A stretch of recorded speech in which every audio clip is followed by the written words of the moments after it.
se bojim, da bom jaz v svojem prispevku bolj aktualističen in se bom ukvarjal z polpreteklo zgodovino slovenskega obravnavanja migrantov. Zdaj, če vam spomin relativno daleč, se mogoče spomnil, ampak verjetno tudi ne, da je v odmevih 19. novembra nastopila Liljana Kozlovič, predstavnica stranke Spravljena Havega centra. To je bilo ravno, ko se je postavila žica okoli Slovenije in to opravičila oziroma skušala umiriti za izjavo. Vsi vendar vemo, da je Slovenija domovina beguncev. No in temu so potem v različnih medijih sledili spomini, rečemo temu nekaterih bolj javno izpostavljenih Slovencev, pa tudi mojih znancev in prijateljev o tem, kako dobro, da je Slovenija poskrbela za tistih 70,000 bosanskih beguncev in kako ponosni so na tedanjo slovensko državo, za razliko od sedanje, ki ravna z begunci, kako pač ravna in postavlja v Sloveniji v Bežico. No, namen tega prispevka je zato malce obuditi zgodovinski spomin, namreč kako bosanski begunci niso bili obravnavani prav nič boljše kot današnji begunci oziroma migranti, kako se je odnos, tako uradni kot neuradni, rečemo temu ljudski, popularni ali pa populistični, do beguncev v času druge begunske krize, verjetno ste na nje že pozabili, tam nekje na prelomu tisočletja, le še zaostril. In kako tudi ni nenavadno, da nekateri danes nazivajo k streljanju in zaplinjanju migrantov, uradna politika Slovenije, pa Slovenijo zgodi Božico spreminja v konspiracijsko taborišče, kjer je nič bila v veljavi prav takšna politika reševanja nepotrebnih eksistenc, streljanja in zaplinjevanja.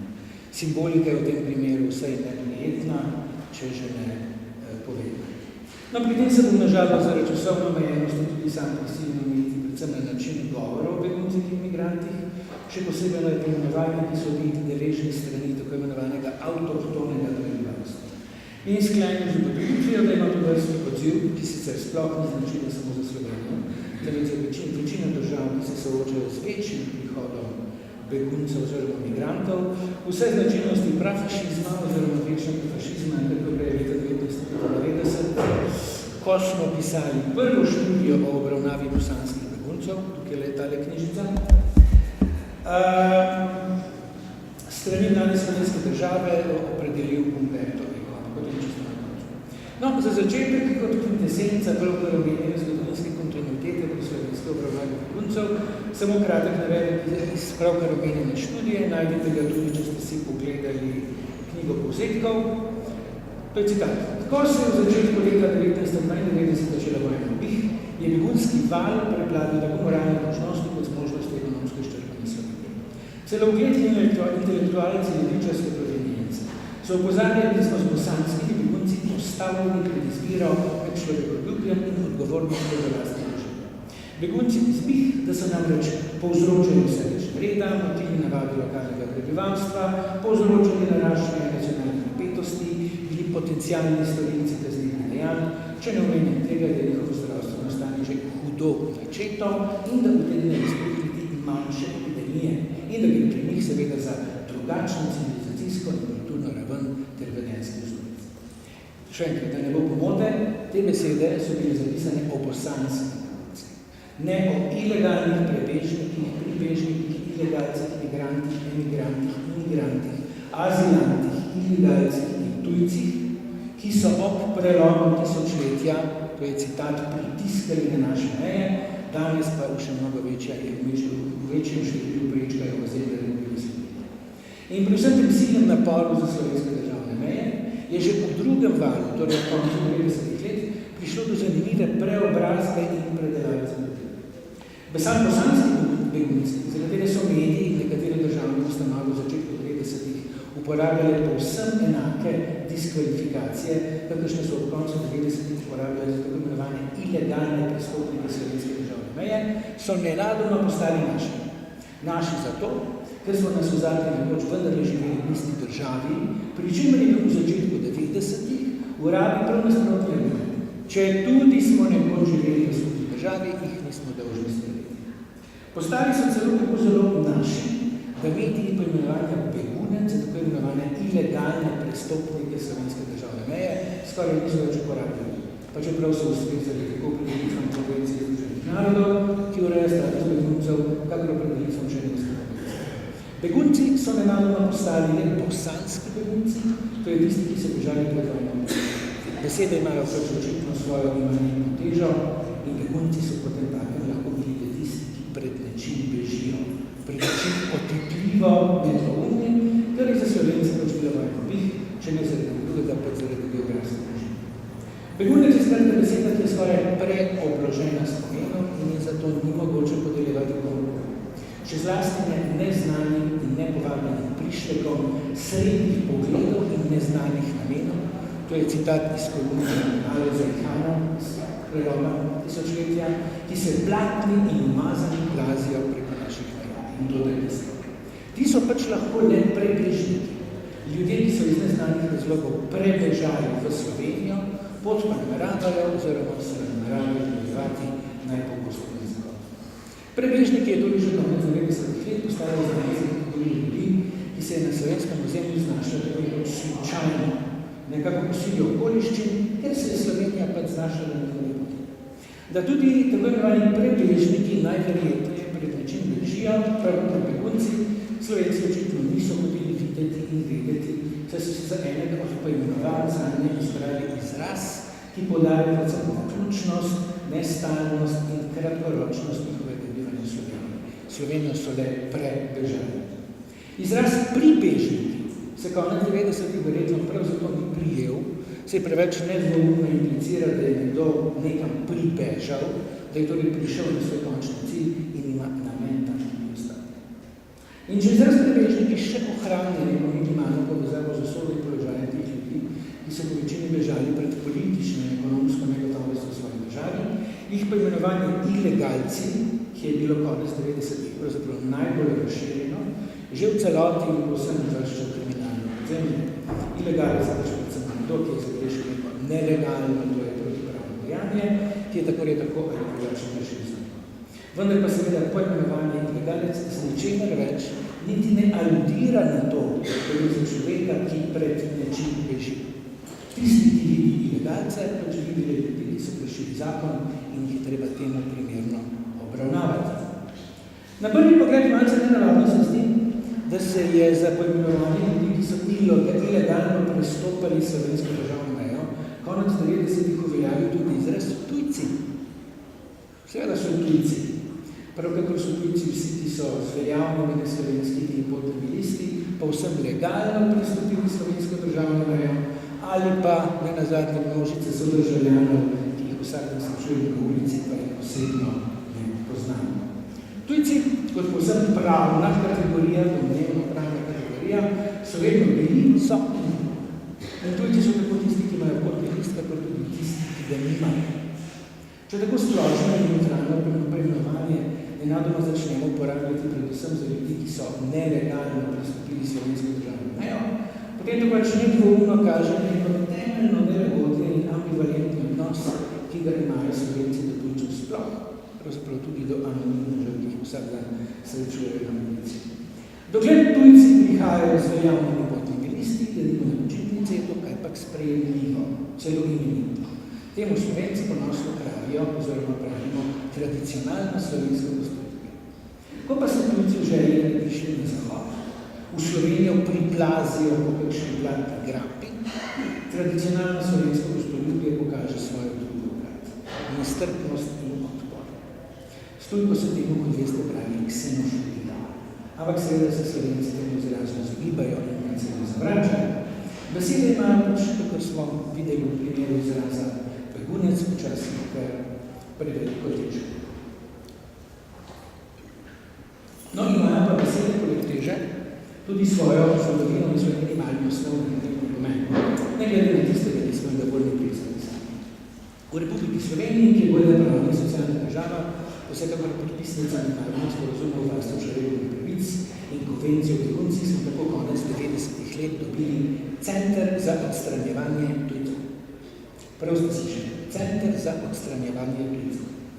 In če komu pri omembi tih 10 dni od sramu pušnila glavo, ampak se mu tako preimenovanje zdi povsem sprejemljivo in korektno, mi dovolite, da pojasnim malce bolj nek smisel. Ponavadi odstranjujemo proces, nesnabo, odpadke in smeti, sneg, maleže, lupine, peci, pečke in seveda tumorje pa druge neuporabne deleže ročnih teles. Odstranujemo skratka nekaj, kar minile odveč in na puto. Zdaj se hočemo tega tudi dokončno in definitivno zmeniti. No, seveda slovenska država nezaželenih tujcev ni odstranjevala in jih zaenkrat verjetno ne odstranjuje na tako absoluten in totalni način. In kaj pa da? Verjetno je šlo le za manjšo rodnost, izbili in uporabni besed, ampak prav to je tisto, na kar je rad upozor. Ko vladni trgovci z besedami pride na okus, ko besedno ekvilibristiko in ventriloquistiko vzamejo za nekaj samoumevnega in naravnega, za nekaj, kar ni njihova služba, temveč njihovo poslanstvo, torej nekaj, za kar so poklicani, postane beseda vlastni pomen, odvisen le še od njihove želje in volje. Vse drugo so nerodnosti, nesporazumi in potikanja, kot lahko slišite od Karla Erjavca, na primer.